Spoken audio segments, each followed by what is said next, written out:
After completing his geological sciences, his PhD, sorry. I'm a big fan because he shares the science, and it's all what we want to hear today, so I apologize. I'm trying to get out his fancy information. So, he's PhD geologist, University of Texas, Austin. Todd earned his MS in geology at the University of Missouri, Columbia. After working as a field assistant and later director of Forfar Field Station on Andros Island, Bahamas, Dr. Halihan received his BA in physics with honors at Mammoth College in Illinois. Dr. Halihan's professional interests center in subsurface characterization and substantial water supply. He's been an associate editor for Groundwater and has served as the Secretary-Treasurer of the U.S. Chapter of International Association of Hydrogeologists. He served as Chair of Hydrogeology Division and South Central Section of Geological Society of America. I do better freewheeling it, not introducing PhDs, but I am so honored that you all get to hear Dr. Todd Halihan. Let's give him a warm welcome. Thanks.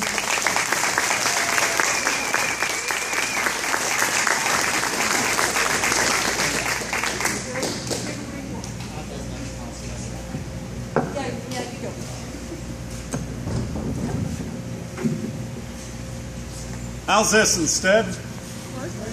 Probably better. Huh? Probably better. Probably better? Yeah. I'm used to lecturing outdoors, so this seems fine. But if I got to use the mic, let me know.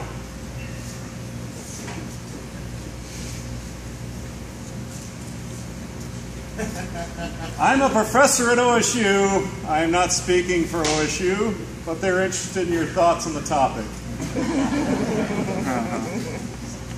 They have been very useful in the sense that I present information on peer-reviewed literature about this topic to people in the state. That includes oil companies or the public. And so in that sense, that's the job of a extension university. We're a land-grant university developed by a senator by the name of Mr. Morrill back in the 1800s. He said, you know, these universities do fairly well for dealing with elite people and training their kids, but the blue-collar folks and the folks in the rural areas want an education too, and they need help with their farms and things, and they developed the land-grant college system. So our job as a university is to come talk to you about problems you're having and what the science is behind it. So if we were not to do that, our university should not exist. So it's an obligation of the university to do that, and any professors that tell you otherwise don't know about Mr. Morrill and what the Act was all about. And most land-grant universities have a Morrill Hall on them in honor of that gentleman. But that's the purpose that they had, and so I'm trying to meet that purpose that he intended over 150 years ago. We got 6 topics to go through. We'll start between a rock and a hard place. When you talk about hydraulic fracturing, there is a wide spectrum of what people do.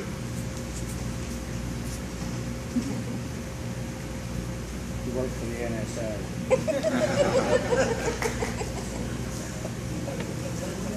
I can't tell you how many times I've been hooked up lately.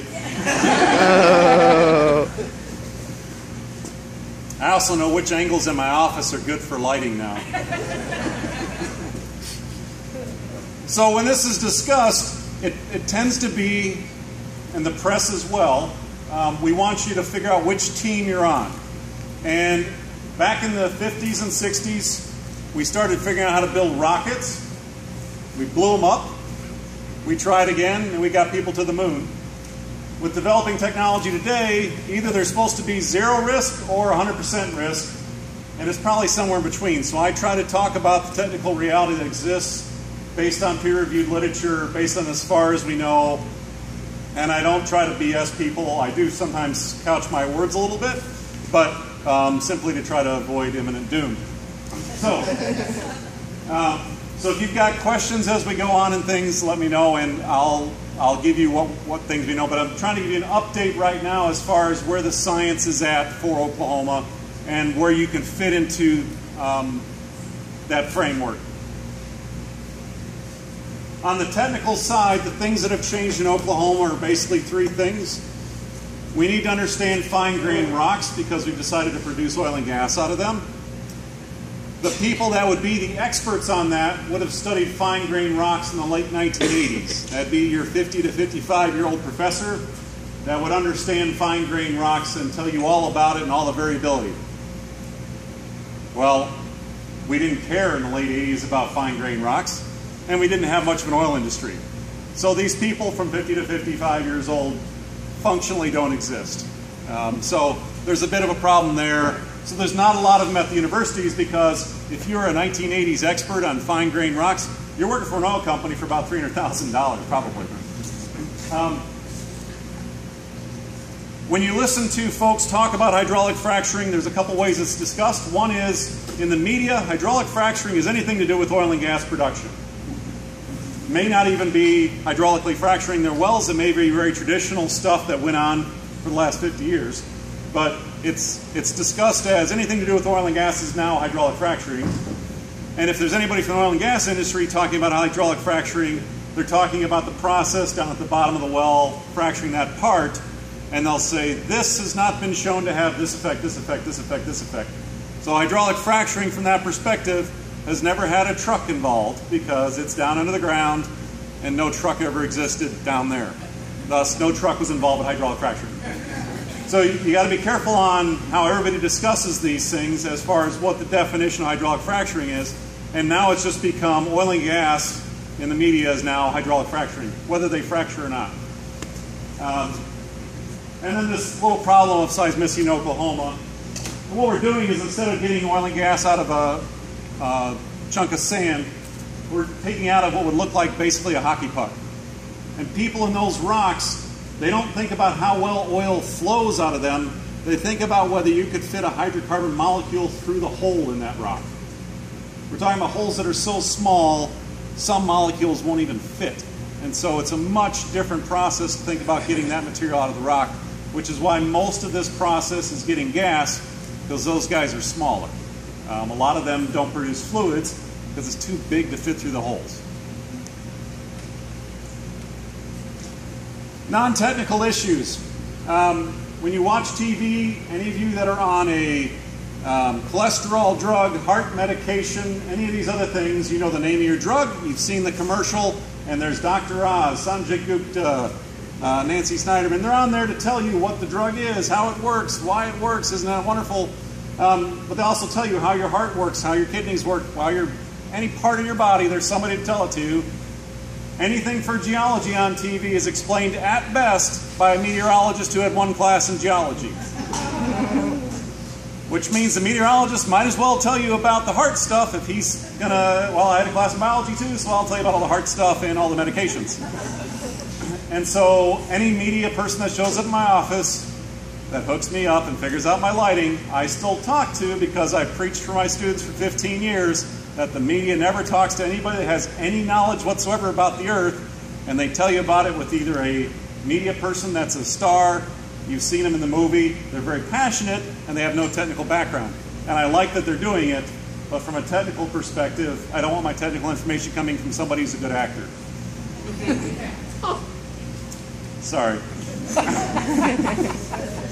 Either that, or they'll have a general or a politician tell you about earth science.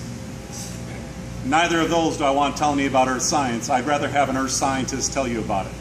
That's why I do these things, aside from being at this university. There's no neutral ref in the energy industry. That hurts both sides of the problem. So the incident I use is the Mayflower spill in Arkansas.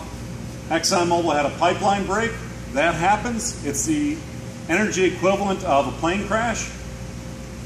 And there's nobody to go out there to tell the public they're doing the right thing. We're going to clean this up. We're going to figure out what happened. We're going to try to avoid that happening again. ExxonMobil has to go out and tell you, we had this break. We're responsible for that. We're going to clean it up and fix it for you. Nobody believes them. And even if they're trying to do the right things and they're paying for the cleanup, nobody believes that because there's no neutral person involved. Likewise for earthquakes here, the TV had lots of people on telling you we're having earthquakes because it rained. We're having earthquakes because it's dry. We're having earthquakes because it's dry and then it rained. It's natural, it'll be up in Iowa soon. We had all those options coming out, and there was no neutral ref there to go, here's what we know at this point, here's the pieces we're missing, here's the pieces we're not missing, here's what's certain, here's what's not certain. So that entity doesn't exist in the States anywhere, and I think it would be very helpful to have that neutral ref. The NTSB is not the FAA. It's not the regulatory body. It's the body that says what happened, and we don't have that. The other thing is, relative to the nuclear industry, once people lose trust in it, they don't get it back. And that's a big problem for oil and gas, and I've asked people about, on the oil and gas side, I said, do you have two risks in this? One is that you knock down a town and you're liable for billions of dollars, or whatever that bill is, but the other one is that the oil and gas industry is deemed to be the worst thing since cigarettes. And how do you deal with that political issue of your industry being deemed completely irresponsible to the public? And the reason I ask them is because I'm talking to companies that their safety protocols are way above any other industry that I've been involved with. And they spend a huge amount of dollars to make sure their people walk up the stairs properly, let alone anything else. At the same time, you got reality TV shows, and this one was taken off the air, and I was not sure if I'm glad about that or not glad about that, but they had backyard oil barons. Hey, we got a rig, we're going to go drill through freshwater deposits and find oil and become rich. We have no science background, we own a drill rig. And that's about like saying, hey, I won the lottery, I own a 747, why don't 300 of you guys come along, we're going to go for a ride. And so that split of having really, really responsible members of the industry and potentially really, really irresponsible ones makes it quite difficult. And so for both sides of the coin, dealing with this trust issue, it hurts a lot of different folks. And trying to come up with something rational is occasionally pretty difficult. In terms of dealing with this problem, it's a weird problem to deal with. Most people dealing with it are seismologists. They deal with plate movement. Plate movement is the earth moving at the same rate that your fingernails grow. It's not particularly fast. It's only exciting when you have the earthquake. And so they deal with things on 50-year, 100-year time scales. And they'll tell you, we're going to have this chance of an earthquake over the next 50 years, next 100 years. Now they're being asked to tell us what's going to happen within the next 6 months. By the way, it's based on fluid issues. Oh, never had a class in fluids. I did faults, I did seismology. They might not have any background in the fluid side of it. They may not have any background in the petroleum industry. And so the expertise for this issue is actually fairly tricky in that having this spread of issues is a weird combination. The other thing that you're going to have to remember is if you're dealing with this issue, you're going to deal with it politically. Movies like that, activist meetings, that's good for that politically. You're going to have to at some point deal with it scientifically and legally. In which case you're going to have to meet what's called the Daubert standard, which says we've got expertise and data that says here's what happened. So you guys could say, my house got damaged. Great, you need evidence. Well, trust me, those cracks weren't there before. Well, great, but you're in an area where the soils are expansive and lots of people have cracks in their homes. So telling me you've got a crack in your house doesn't impress a lawyer. So you've got to think about how to meet these standards. You've got to